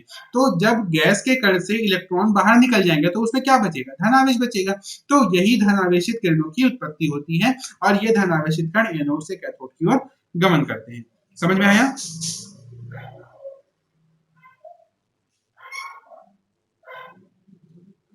ठीक है, समझ में आया। चलिए अब हम देखते हैं रेडियो एक्टिविटी के बारे में, रेडियो एक्टिविता। ठीक है, नीचे मैंने बनाया हुआ है रेडियो एक्टिविता। तो रेडियो एक्टिविता होती क्या है, रेडियो एक्टिविता की खोज किसने की थी, क्या गुण होता है रेडियो एक्टिव पदार्थों का, ठीक है, इसके बारे में हम लोग पढ़ेंगे। तो जो रेडियो एक्टिविता है, रेडियो एक्टिविता की खोज की थी हेनरी बैकरल ने। ठीक है, रेडियो एक्टिविता की खोज की थी, रेडियो एक्टिविता की खोज की थी हेनरी बैकरल ने। अब यहाँ पर आप देखिए, ये बड़ा ही एक बहुत दिलचस्प प्रयोग है रेडियो एक्टिविता, इसकी खोज कैसे हुई थी। ठीक है, तो यहाँ पर एक छोटी सी एक स्टोरी है रेडियो एक्टिविटी के बारे में, वो मैं आप लोगों के साथ शेयर करता हूँ कि यहाँ पर हेनरी बैकरल ने क्या किया था। ठीक है, हेनरी बैकरल ने यहाँ पर क्या किया था, हेनरी बैकरल ने कुछ रेडियो एक्टिव पदार्थ लिए थे। उन्होंने क्या किया था, यूरेनियम के लवण लिए थे, उन्होंने यूरेनियम सॉल्ट लिया था, और उस यूरेनियम सॉल्ट को उन्होंने क्या किया था, उन्होंने एक कागज में लपेटा था, और कागज में लपेटने के पश्चात उसे एक फोटोग्राफिक प्लेट में ढक करके अपने टेबल के ड्रॉर के अंदर उन्होंने रख दिया था। ठीक है, और जब अगले दिन उन्होंने उस पदार्थ को देखा, तो उन्होंने क्या देखा कि जो फोटोग्राफिक प्लेट है वो काली पड़ गई है। ठीक है, बड़ा ही दिलचस्प प्रयोग है, ध्यान से सुनिए। वो फोटोग्राफिक प्लेट काली हो गई। अब फोटोग्राफिक प्लेट काली काली क्यों होगी? ठीक है, फोटोग्राफिक प्लेट कब काली होती है? फोटोग्राफिक प्लेट काली काली तब होती है जब हम उसे प्रकाश के संपर्क में लेकर के जाते हैं। अरे भाई, फोटोग्राफिक प्लेट पुराने जमाने में जब हम फोटो खिंचाने जाते थे ना, आजकल तो बहुत सारे डिजिटल कैमरा आ गए हैं, कंप्यूटर का जमाना है, तुरंत ही फोटो खींचो, तुरंत ही प्रिंट होकर के आपकी फोटो आपके हाथ में आ जाएगी। लेकिन पहले जो फोटो होती थी वो फोटोग्राफिक प्लेटों से खींची जाती थी। फोटोग्राफिक प्लेट क्या होती थी? एक फोटोग्राफिक प्लेट एक पारदर्शी प्लेट होती थी। उस पारदर्शी प्लेट को जब प्रकाश के संपर्क में लाते हैं तो उस पर उस प्रकाश का चित्र बन जाता था, और जब उसकी धुलाई की जाती थी तो उसका चित्र था उस फोटोग्राफिक प्लेट पर ही आता था। निगेटिव प्लेट आप लोगों ने देखा होगा ना, बचपन में जब फोटो खिंचाते थे तो एक निगेटिव आती थी, वही फोटोग्राफिक प्लेट है। तो हेनरी बेकरल ने जब उस फोटोग्राफिक प्लेट को देखा तो उस फोटोग्राफिक प्लेट को उन्होंने देखा कि वो फोटोग्राफिक प्लेट काली पड़ गई थी। तो भाई ये काली क्यों हुई? इस फोटोग्राफिक प्लेट का काला होना कि काला क्यों हुआ? भाई फोटोग्राफिक प्लेट तो केवल एक ही कंडीशन में काली होगी, जब हम उसे प्रकाश के संपर्क में रखेंगे, तभी वो फोटोग्राफिक प्लेट काली होगी। लेकिन भाई उन्होंने तो उसे एक किसमें रखा? अपनी टेबल के ड्रॉर में रख दिया। ठीक है, तो टेबल के ड्रॉर में तो सूर्य का प्रकाश जाएगा नहीं, प्रकाश वहां जाएगा नहीं। तब क्या कारण है कि वो फोटोग्राफिक प्लेट काली हो गई? तब उन्होंने अनुमान लगाया कि ये जो पदार्थ है, यूरेनियम का जो लवण है, वह यूरेनियम के लवण से कुछ ऐसी विकिरणें निकलती हैं जिससे वो फोटोग्राफिक प्लेट काली हो गई। तो इस प्रकार से यहाँ पर रेडियो एक्टिवता की खोज हुई। तो यहाँ पर हम रेडियो एक्टिवता की परिभाषित कर सकते हैं कि रेडियो एक्टिवता क्या होती है कि कुछ पदार्थ ऐसे होते हैं जो लगातार ही कुछ विकिरणों का उत्सर्जन करते रहते हैं। ठीक है, कुछ ऐसे पदार्थ होते हैं जो लगातार कुछ विकिरणों का उत्सर्जन करते रहते हैं। इस परिघटना को ही उन्होंने रेडियो एक्टिवता कहा। और जो पदार्थ इन विकिरणों का उत्सर्जन करते हैं उन्हें हम रेडियो एक्टिव पदार्थ या रेडियो एक्टिव तत्व कहते हैं। ठीक है, रेडियो एक्टिवता एक बार फिर से मैं बता देता हूँ, रेडियो एक्टिवता क्या होती है। तो कुछ पदार्थ लगातार ही विकिरणों का उत्सर्जन करते हैं, इस परिघटना को रेडियो एक्टिवता कहा गया। और उन पदार्थों को जो इन विकिरणों को उत्सर्जन करते हैं उन्हें रेडियो एक्टिव पदार्थ कहा गया। ठीक है, अब ये जो रेडियो एक्टिव विकिरणें हैं, जो विकिरणें पदार्थों से निकलती हैं, लगातार निकलती हैं, जब हम इसे विद्युत क्षेत्र में रखते हैं तो उस विद्युत क्षेत्र की उपस्थिति में उस विद्युत क्षेत्र की उपस्थिति में ये जो किरणें हैं वो अलग-अलग दिशा में विचलित हो जाती हैं। तो ये कैसे विचलित होती हैं? चलिए आगे की ओर देखते हैं। देखिए मैंने यहाँ पर बनाया हुआ है the nature of radio activity. मतलब यहाँ पर जब रेडियो एक्टिव पदार्थ को जब हम किसी विद्युत क्षेत्र में रखते हैं तो उस विद्युत क्षेत्र में ये जो किरणें हैं वो 3 प्रकार से व्यवहार करती हैं। तो वो 3 प्रकार से कैसे व्यवहार करेंगी? तो देखिए कुछ किरणें जो होती हैं वो धनात्मक प्लेट की ओर मुड़ जाती हैं, कुछ किरणें ऋणात्मक प्लेट की ओर मुड़ जाती हैं, और कुछ किरणों में कोई भी विक्षेपण नहीं होता है, अर्थात वो सीधी रेखा में ही गमन करती हैं। ठीक है, तो ये जो विकिरणें हैं इनका ये तो दिखाई तो भाई कोई भी विकिरणें हमको दिखाई नहीं देंगी, केवल दृश्य विकिरण के अलावा, केवल दृश्य प्रकाश के अलावा कोई भी प्रकाश हमें दिखाई नहीं देता। दृश्य प्रकाश आप जानते हैं ना, सूर्य का प्रकाश, विबग्योर, बेजानी है पिनाजा विबग्योर, केवल यही रंग ही हमें दिखाई देते हैं, उसके अलावा हमें कोई भी विकिरण दिखाई नहीं देते। तो जब कोई भी विकिरण दिखाई नहीं देंगे तब हम कैसे कहेंगे कि वहां पर विकिरण हो रहा है? ठीक है, तो इसके लिए उन्होंने फोटोग्राफिक प्लेट का उपयोग किया। हेनरी बेकरल ने कहा था ना भाई कि फोटोग्राफिक प्लेट काली हो गई। भाई किसी को कोई परेशानी है क्या?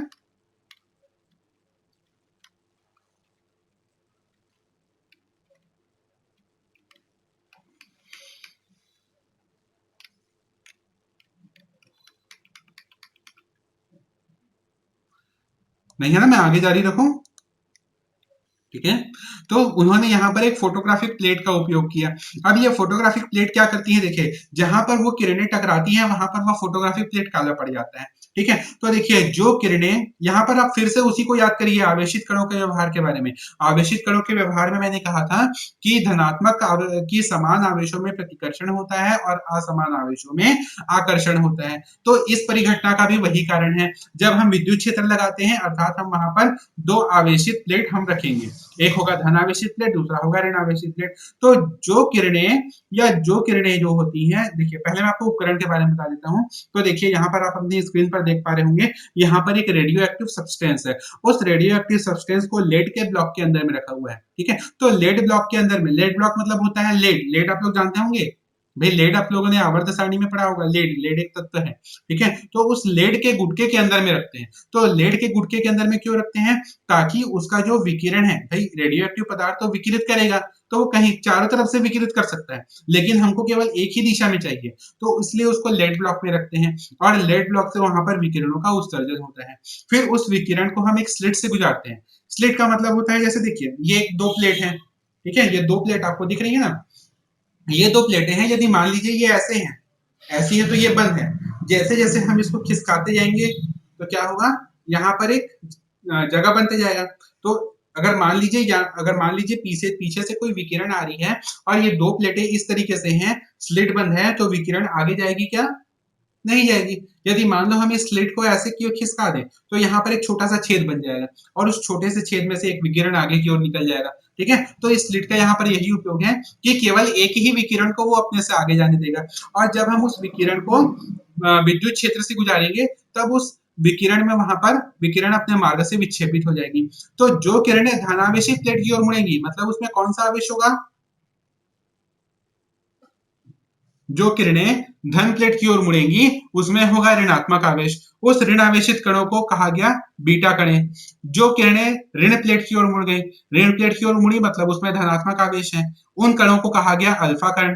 और जो बिना विक्षेपित हुए ही सीधी निकल गई, उसमें यह माना गया कि उनमें कोई भी आवेश नहीं है, इसे कहा गया गामा कण, ठीक है। तो इस प्रकार से यहाँ पर तीन प्रकार के किरणों की खोज हुई, अल्फा कण, बीटा कण और गामा कण, ठीक है। तो अल्फा कण क्या होती है? अल्फा कण होती है जो विद्युत क्षेत्र की उपस्थिति में ऋण प्लेट की ओर मुड़ जाती है, उसे हम अल्फा कण कहते हैं। अल्फा कण क्या होगी? अल्फा कण वह कण होती है, अल्फा कण वह कण होती है जो विद्युत क्षेत्र की उपस्थिति में अल्फा कण वह कण होती है जो विद्युत क्षेत्र की उपस्थिति में ऋण प्लेट की ओर मुड़ जाती है, अतः इसमें धनात्मक आवेश होता है। और ये जो धनात्मक आवेश होता है, यह जो धनात्मक आवेश होता है, यह दो परिम यह दो इकाई धन आवेश होता है। हमने प्रोटॉन में पढ़ा था कि उनमें एक इकाई धन आवेश होता है, लेकिन अल्फा कणों में दो इकाई धन आवेश होता है, और इस दो इकाई धन आवेश का मान होता है 3.20 इंटू 10⁻⁹ कूलम, ठीक है। तथा इसका कुछ द्रव्यमान भी होता है। इसका द्रव्यमान कितना होता है? इसका द्रव्यमान हाइड्रोजन परमाणु से, सॉरी ये हीलियम परमाणु, हाइड्रोजन परमाणु से 4 गुना भारी होता है, और इस प्रकार इसका मान होता है 6.6 इंटू 10⁻⁻24 ग्राम, 6.6 इंटू 10⁻⁻24 ग्राम। तो ये होती हैं अल्फा किरणें। अल्फा किरणें क्या होती हैं? अल्फा किरणें वह कण होती हैं जो विद्युत क्षेत्र की उपस्थिति में ऋणात्मक प्लेट की ओर मुड़ जाती हैं, जिसका द्रव्यमान हीलियम के नाभिक का 4 गुना होता है, जिसका मान होता है 6.6 इंटू 10⁻⁻24 ग्राम, तथा इस पर दो इकाई धनावेश होता है जिसका परिमाण होता है 3.20 इंटू 10⁻⁹ कूलम। दूसरे प्रकार के कण होते हैं बीटा कण। बीटा कण क्या होते हैं? बीटा कण वे कण हैं या बीटा किरणें वे किरणें हैं जो विद्युत क्षेत्र की उपस्थिति में धनात्मक प्लेट की ओर मुड़ जाती हैं, जिस पर एक इकाई ऋणावेश होता है, जैसा कि इलेक्ट्रॉन के केस में हमने देखा था, जिस पर एक इकाई ऋणावेश होता है, तथा इसका आवेश द्रव्यमान अनुपात का मान इलेक्ट्रॉन के बराबर ही होता है, ठीक है। तीसरे प्रकार की किरणें जो होती हैं वो होती है गामा किरणें, जो विद्युत क्षेत्र की उपस्थिति में विचलित नहीं होती हैं और सीधी रेखा में गमन करती हुई फोटोग्राफिक प्लेट की ओर टकराती हैं, ठीक है। इन किरणों के बारे में कहा गया कि ये जो किरणें हैं, ये बहुत अधिक उच्च ऊर्जा वाली विद्युत चुंबकीय विकिरणें होती हैं। गामा किरणें क्या होती हैं? गामा किरणें बहुत अधिक उच्च ऊर्जा वाली विद्युत चुंबकीय विकिरणें होती हैं, जिसमें कोई भी आवेश नहीं होता और द्रव्यमान नगण्य होता है, तथा नगण्य द्रव्यमान होता है, ठीक है। तो गामा किरणों के बारे में मैंने क्या कहा? गामा किरणें क्या होती हैं? गामा किरणें ऐसी किरणें हैं जो विद्युत क्षेत्र की उपस्थिति में विचलित नहीं होती हैं और सीधी रेखा में गमन करती हुई फोटोग्राफिक प्लेट पर टकराती हैं, ठीक है। इन किरणों में ये किरणें उच्च ऊर्जा वाली विद्युत चुंबकीय विकिरणें होती हैं, जिनमें कोई आवेश नहीं होता तथा नगण्य द्रव्यमान होता है। समझ में आया इन तीनों प्रकार के कणों के बारे में, अल्फा कण, बीटा कण और गामा कणों के बारे में?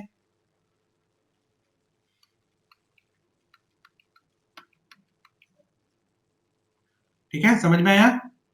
किसी को कोई परेशानी है इसमें?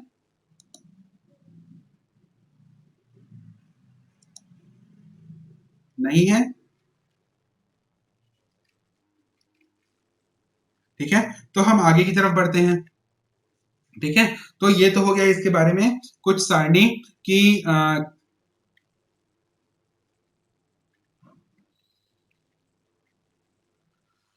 ठीक है, ये आ गया इसके बारे में सारणी कि हमने अभी दो प्रकार के अपरमाणविक कणों के बारे में पढ़ा है, प्रोटॉन के बारे में और इलेक्ट्रॉन के बारे में।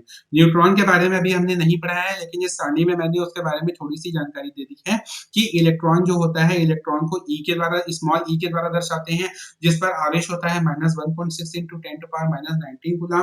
एक इकाई ऋणावेश होता है, इसका द्रव्यमान होता है 9.1 into 10 to power -31 किलोग्राम। ठीक है, प्रोटॉन प्रोटॉन को हम स्मॉल पी के द्वारा इस प्रोटॉन को हम स्मॉल पी के द्वारा दर्शाते हैं। इस पर एक इकाई धनावेश होता है, जिसका मान होता है 1.6 into 10 to power -19 कूलम। इसका द्रव्यमान होता है 1.67 into 10 to power -27 किलोग्राम। ठीक है, उसी प्रकार न्यूट्रॉन न्यूट्रॉन के बारे में भी हम पढ़े नहीं है, लेकिन न्यूट्रॉन के बारे में एक छोटी सी जानकारी मैंने यहाँ पर लिखी है कि जो न्यूट्रॉन होता है उसको हम अंग्रेजी की स्मॉल एन के द्वारा दर्शाते हैं, जिस पर कोई भी आवेश नहीं होता है। इस पर कोई भी आवेश नहीं होता, लेकिन इसका द्रव्यमान प्रोटॉन के द्रव्यमान के लगभग बराबर होता है, 1.67 into 10 to power -27 किलोग्राम। ठीक है, समझ में आया? ठीक है, ये तो हो गई इस कणों के बारे में कुछ जानकारी। अब उसके बाद फिर आता है कि परमाणु मॉडल। ठीक है, परमाणु मॉडल क्या क्या होता है? तो देखिए, अभी हमने यहाँ पर दो प्रकार के अपरमाणुविक कणों के बारे में पढ़ा है, प्रोटॉन और इलेक्ट्रॉन के बारे में। प्रोटॉन धनावेशित कण है और इलेक्ट्रॉन ऋणावेशित कण है।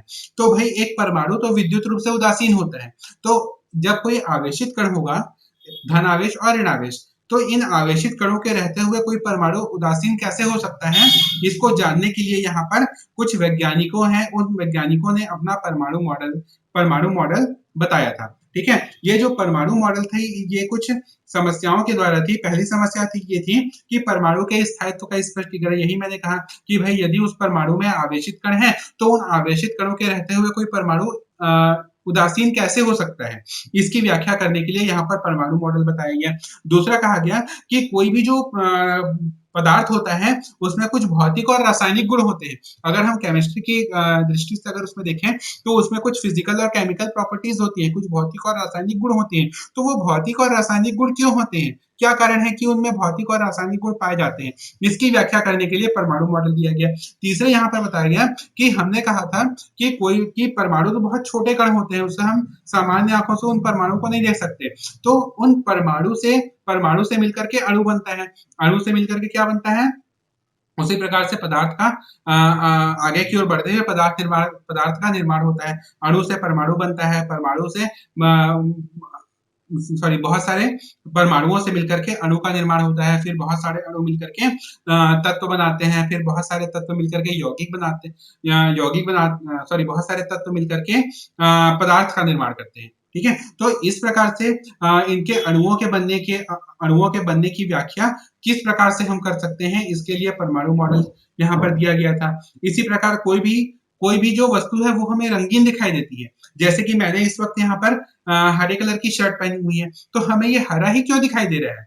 ठीक है, हमें ये हरा ही क्यों दिखाई दे रहा है, इसकी व्याख्या करने के लिए भी परमाणु मॉडल की आवश्यकता हुई।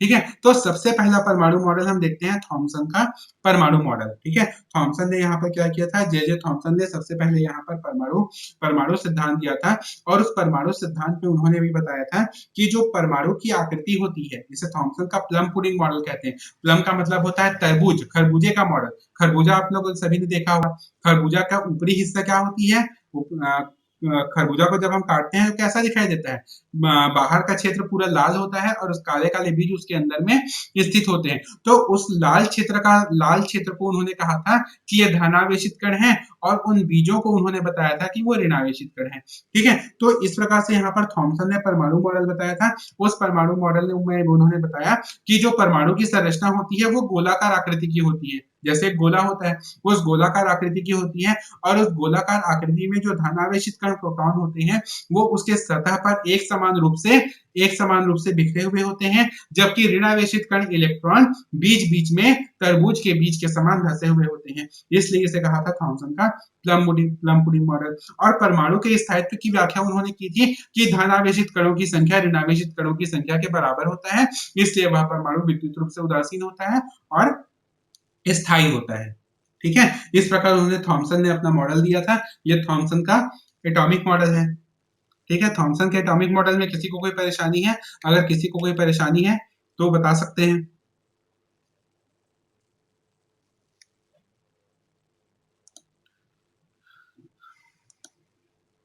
ठीक है, तो आज का सेशन हम यहीं पर खत्म करते हैं। ये आज का सेशन था। अगर इसमें किसी को कोई परेशानी हो तो वो बता सकते हैं। अगर किसी को कोई भी परेशानी नहीं है तो आगे आता है रदरफोर्ड का परमाणु मॉडल। ठीक है, इसके बाद फिर आगे आगे आता है रदरफोर्ड का परमाणु मॉडल। रदरफोर्ड के बाद फिर आएगा बोर का परमाणु मॉडल, और बोर के परमाणु मॉडल के बाद फिर सबसे आखिरी में आता है अपना क्वांटम यांत्रिकी मॉडल, जो कि अपना सिलेबस है। ठीक है, तो उस क्वांटम यांत्रिकी मॉडल को समझने के लिए इन सभी प्रकार के मॉडल का हमें अच्छे से डिटेल में जानना बहुत जरूरी है। इसलिए मैंने आपको परमाणु से लेकर के इलेक्ट्रॉन प्रोटॉन की खोज से लेकर के इस मॉडल में अभी हमने पहुंचे हैं थॉमसन मॉडल तक। इस थॉमसन मॉडल तक मैंने यहाँ पर पहुंचा है। ठीक है, अब इस पूरे लेक्चर में अगर किसी को कोई परेशानी होगी तो यहाँ पर चैट बॉक्स में रिप्लाई कर सकते हैं, या फिर ऑडियो रिप्लाई भी आप कर सकते हैं। ठीक है, किसी को अगर कोई परेशानी हो तो। ठीक है, देखिए ये सभी आप क्लास 9th में और क्लास 11th में आप सभी पढ़ चुके हैं। ये कोई नया चीज नहीं है। ठीक है, तो यहाँ पर मैंने थोड़ी थोड़ी बहुत जानकारी दी है। तो कल आप लोग क्लास में आने से पहले, कल भी वैसे ही 11 बजे से ही क्लास होगी, तो क्लास स्टार्ट होने से पहले आप थोड़ा सा एक रीडिंग कर लीजिएगा, ताकि आपको वो बहुत अच्छे से आपको समझ में आए। ठीक है,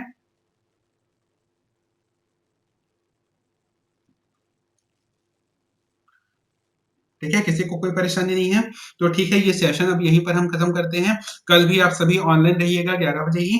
11 बजे हम केमिस्ट्री का क्लास करेंगे। ठीक है, और जैसा कि आप अभी देख रहे हैं इस समय क्या है, कोरोना का काल चल रहा है। कोरोना का जो समय है वो चल रहा है, और कोरोना एक ऐसी बीमारी है जिसकी अभी कोई भी मेडिसिन अभी तक डेवलप नहीं की गई है। ठीक है, तो मैं आप सभी से बस यही कहना चाहूंगा कि आप सभी अपने अपने घरों में रहें।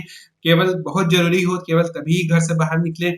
जब भी घर से बाहर निकलें तब हमेशा मास्क का उपयोग करें, भीड़ भाड़ वाले स्थानों से बचें, लोगों से बात करते समय कम से कम 1 मीटर दूर रहें। बात करते समय हमेशा मास्क का प्रयोग करें। जब भी बाहर से घर आए अपने हाथों और पैरों को अच्छे से साबुन से धोएं। यदि साबुन उपलब्ध ना हो तब अपने हाथों को बार बार सैनिटाइज करते रहें। हमेशा याद रहें, कभी भी अपनी आंख, नाक और मुंह को खुले हाथों से न छुएं। हमेशा अपने हाथों को बार बार सैनिटाइज करते रहें, अच्छे से आप धोएं। ठीक है, आप सभी साफ सफाई रखें। ठीक है, तो आज का सेशन हम यहीं पर खत्म करते हैं। बाकी बाकी अगली जो क्लास होगी, अगली क्लास में हम रदरफोर्ड मॉडल पढ़ेंगे, बोर का मॉडल पढ़ेंगे, बोर का मॉडल पढ़ेंगे। बोर के मॉडल के बाद फिर हम पढ़ेंगे Thomson sorry quantum mechanism model, quantum यांत्रिकी मॉडल। ठीक है, ओके, थैंक यू।